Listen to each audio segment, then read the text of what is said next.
I've been a pump operator for 6 years. Seen guys lose fingers, seen trenches collapse. Construction is ugly, but it's honest. Usually. 3 years ago, I was working a night pour out west.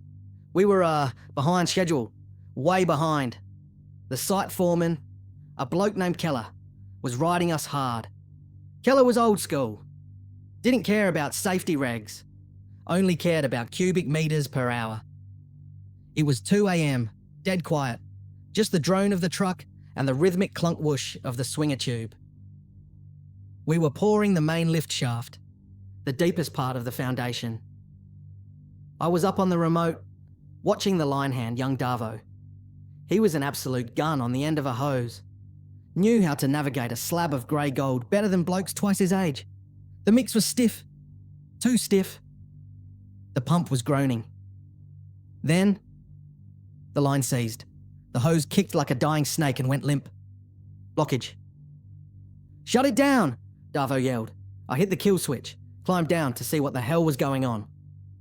We disconnected the clamp. I shone my torch into the pipe. It wasn't a rock. It was bone. Not a chicken bone, mate.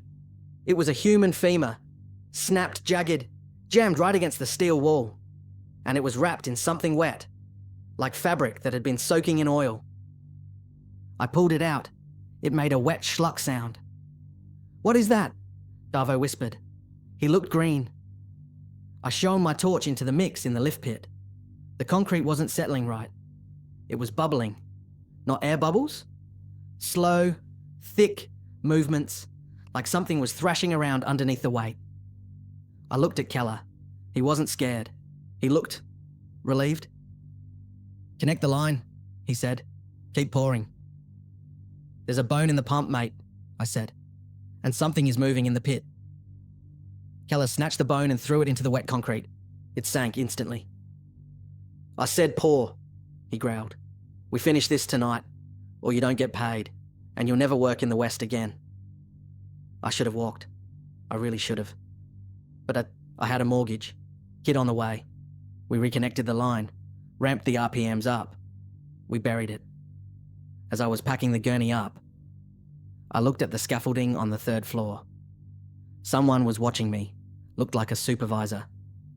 But his high-vis vest had stripes that glowed red. I couldn't focus on his face. It was like a smudge in the air. He just stood there, pulsing in the dark. I drove home, never went back. That was 3 years ago. Yesterday, I got a call from a property manager. The Meridian Tower is finished now. People live there, but they have a problem. The lift in the main shaft keeps stopping at the basement level, and when the doors open, the lobby is filled with wet concrete. I went back. As soon as I walked in, I could smell it.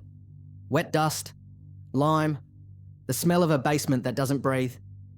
The manager, Steve, led me to the mailboxes. The wall was bulging. He poked it with a pen, and it squelched. A dark grey tear opened up. "It's coming from inside the walls," Steve said. I looked closer. "That's cement cream," I said. "Just the fines and water. The aggregate can't fit through the cracks, so it's straining itself." "Pushing from where?" Steve asked. "From down," I said. "It's rising." Then, the elevator chimed. The door slid open. It didn't look like a lift car. It looked like a chute. The mix surged out. And it wasn't stiff structural stuff. This was wet. 250 slump. It was soup. It flowed mad, surged out like a grey wave. Steve screamed as it hit his shins. "It burns," he yelled. "It's hot." I jumped onto a chair. I watched the mix spreading, levelling out like water. But as it thinned out, I saw what was in it. It wasn't just aggregate.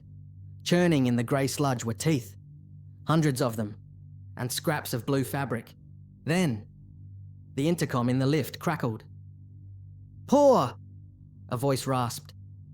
"Keep pouring!" It was Keller.